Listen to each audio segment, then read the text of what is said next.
Today, we're exploring a fascinating question that's been floating around in policy circles. Could the United States apply a pressure strategy toward Iran that looks anything like the approach used in Venezuela? We're diving into this from a policy and strategy perspective. This isn't a prediction or an endorsement, but an analysis of how governments use economic, diplomatic, and logistical tools to shape global events. First, let's unpack what analysts mean by the Venezuelan model. In that situation, the United States used a combination of economic pressure and international coordination to limit the government's financial resources. This involved restricting the movement of certain energy shipments and applying financial measures to cut off revenue streams. The main goal was to reduce the funds available to the country's leadership.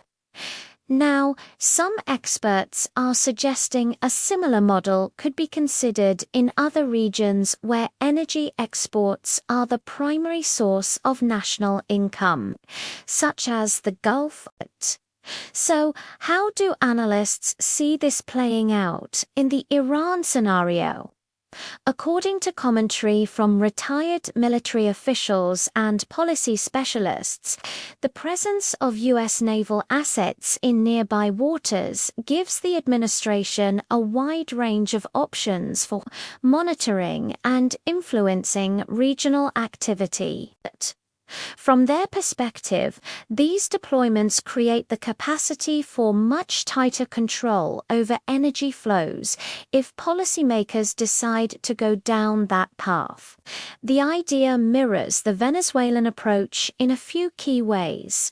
It's about limiting financial inflows by restricting exports, reducing the revenue that supports government operations, and targeting interconnected financial networks, especially where countries have long-term energy or economic agreements. Some analysts even argue that the changes in Venezuela have already indirectly affected Iran by removing a partner that previously helped with energy processing and financing. Of course, the Gulf region presents its own unique set of challenges. Experts are quick to point out the complexities, while the United States has positioned various naval groups in nearby waters. Giving it the logistical ability to monitor shipping routes, Iran has its own significant maritime capabilities. This means any attempt to control energy flows would likely be far more complicated than it was in the Venezuelan case. Plus, global energy markets and regional partners are watching these developments very closely. Any disruption could have widespread economic effects, making the entire situation incredibly sensitive and requiring extremely careful planning. So, what's the strategic thinking behind even considering a model like this? The broader idea isn't about forcing immediate political change through military action. Instead, it's about applying gradual pressure through economic isolation, reduced revenue, and encouraging internal political strain, all coordinated internationally. This aligns with what analysts often describe as a stabilize, recover, and transition approach. It's a model designed to avoid the kind of power vacuums and instability we've seen in past conflicts. The emphasis is squarely on long-term, sustained pressure rather than any kind of rapid intervention. This has been another Money Unmasked breakdown, where we take a complex geopolitical question and turn it into clear.com and accessible analysis. No hype, No speculation, just context. Thanks for watching, and be sure to subscribe for more insights. Today we're looking at how the Trump administration blends different tools of international policy communication, economic measures, and diplomatic outreach to influence global situations. This is an overview of strategy and decision-making, not a prediction or endorsement of any action.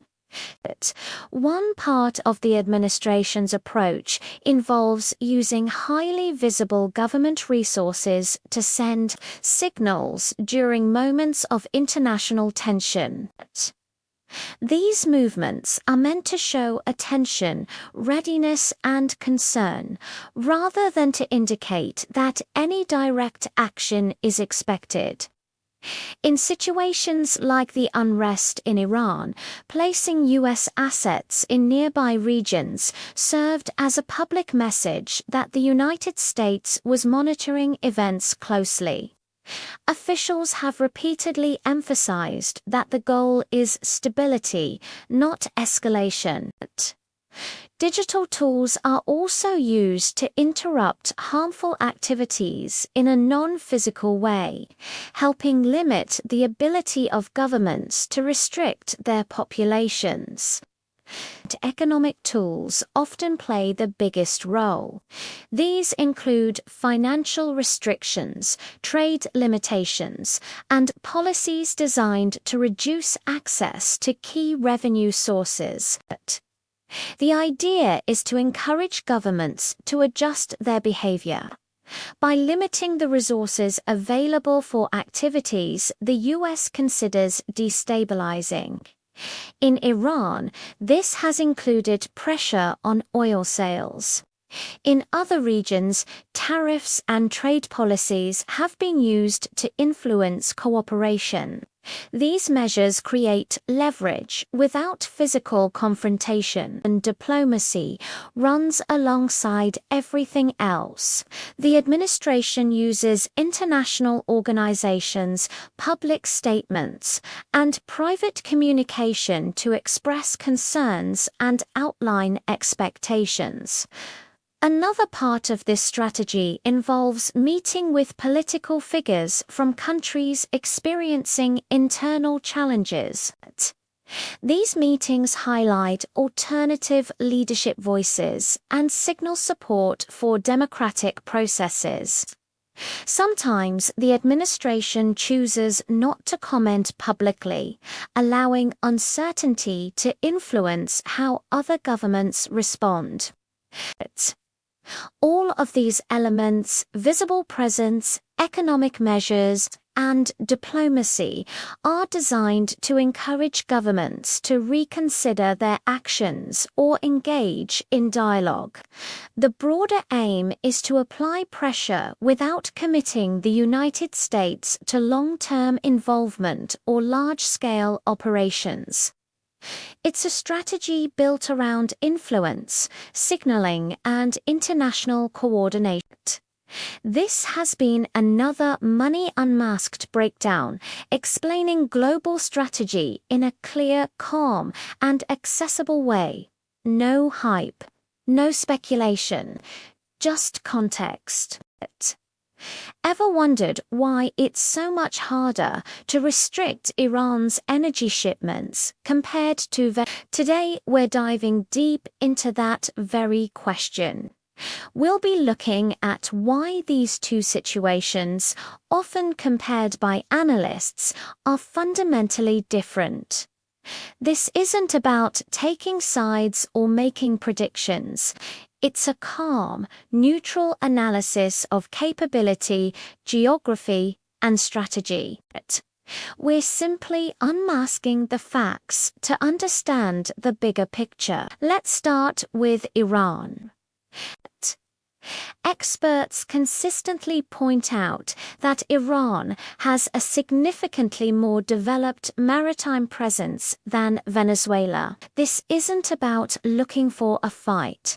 It's about capacity and influence in its own backyard. There are three key factors analysts often highlight. First, regional control. Iran has the ability to closely monitor and influence activity in the waterways right on its doorstep, especially the routes crucial for its own energy exports. Think of it as having a home field advantage. Second, market impact. These same waterways are absolute lifelines for global energy movement.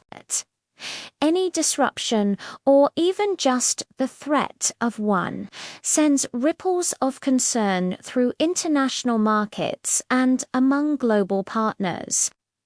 This gives Iran a level of indirect leverage that's hard to ignore.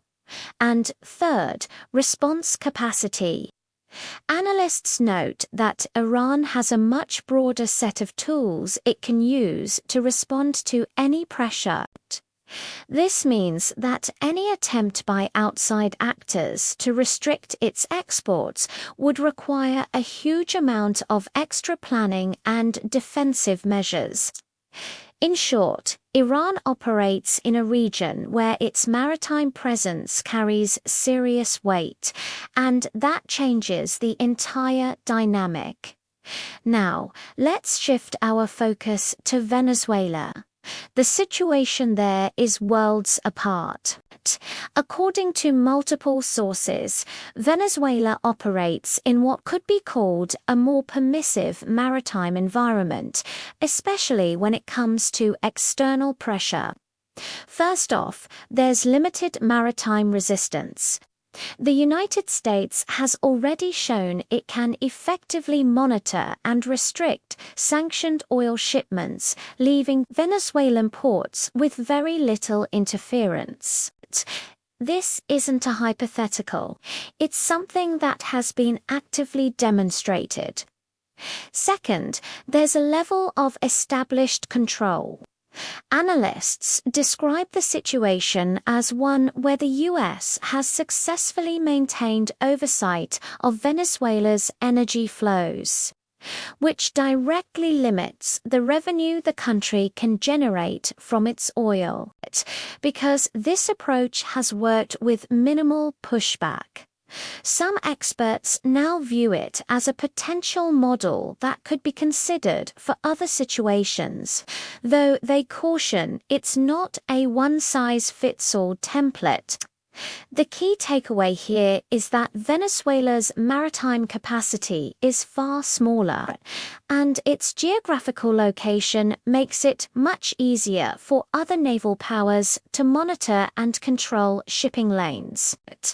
So, why can't you just copy and paste the Venezuelan model and apply it to Iran?